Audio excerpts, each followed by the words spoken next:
The news cycle never sleeps and neither do we. This is eNCA on a Saturday afternoon. Let's get started.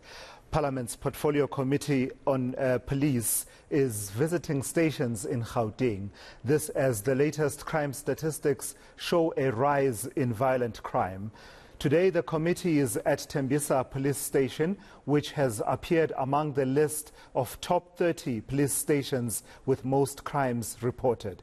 eNCA reporter Pule Letshwiti-Jones has been covering this story and joins us now for an update. And so, Pule, just an update on where you are in terms of the number of stations that have been and those that still need to be visited, as well as what the Portfolio Committee has been observing among these stations.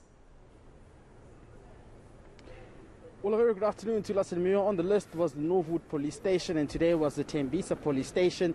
We understand that the South African Police Services leadership will also be visiting the Ivory Park Police Station. From there onwards, they will be releasing details as to which other police stations they will be paying oversight and visiting within the Gauteng province. But one would ask, why Tembisa? Now, I'll tell you something about that. Is that Tembisa is one of the police stations where most criminal reports have been made as well. We do know that nationally, looking at the statistics, it ranks at number 30, and of course in the province it's number 6. Police have dubbed this as a hotspot, and they've dubbed the area as a criminal haven where numerous criminal activities have been taking place. It includes human trafficking, it includes drug smuggling, amongst other criminal activities. But one issue that the Portfolio Committee on Policing had raised during that meeting, which has adjourned right now, was to say what is being done to tackle some of these issues. Now, one key aspect that has been raised here is that much more workforce is needed in terms of an increment on police detectives to try and ensure that the conviction rate can then increase, because from what we understand, it's sitting at below 20%, which is quite a concern, which means most criminals are let off the hook after some time if investigations are not concluded or are unsuccessful. And police officials, which of course includes the Gauteng Commissioner Elias Mamela, says this is something they need to go back to the drawing board, look into and try to tackle swiftly. I imagine, Pule, that this is also an opportunity for the Portfolio Committee to interact with community members as well as some in the SAPS leadership, even at station level. Definitely. I mean, this would also now try to encourage community members not to take, the law into their hands. They did speak about one term as well, which he highlighted was, of course, vigilantism. And while that's the case, he also said one of the issues they were facing was to try and track down, undocumented foreign nationals in the province.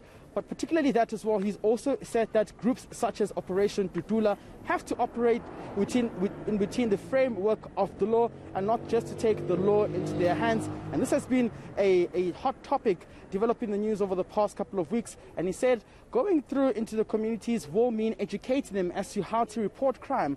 But also, as well, one of the concerns he raised was that some of the police officials within the police force are becoming, accomplices in terms of working with some of the criminals, and therefore this is also one aspect that the police need to challenge in terms of ensuring that their vetting systems are according to the prescripts of the law to avoid such compromise when very, not only special arrests but critical arrests have to be made.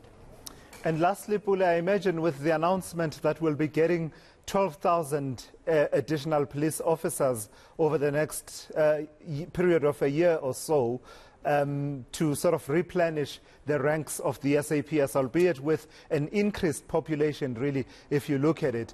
I imagine that the conversation about the human resources in policing has been raised sharply during the visit of the Portfolio Committee on Policing.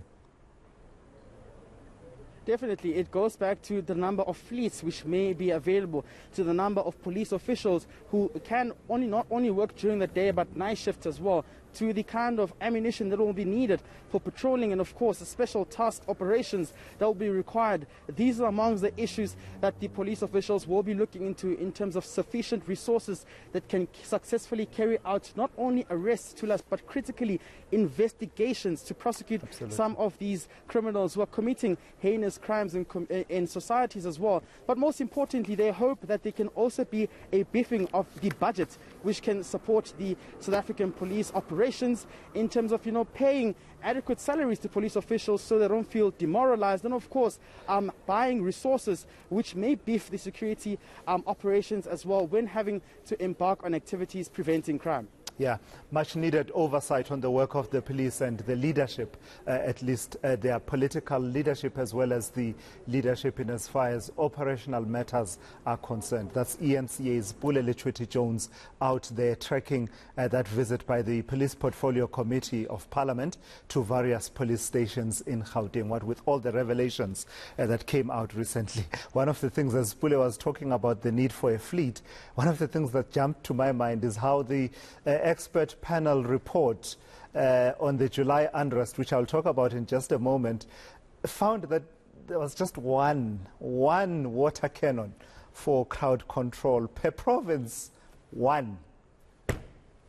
Go figure.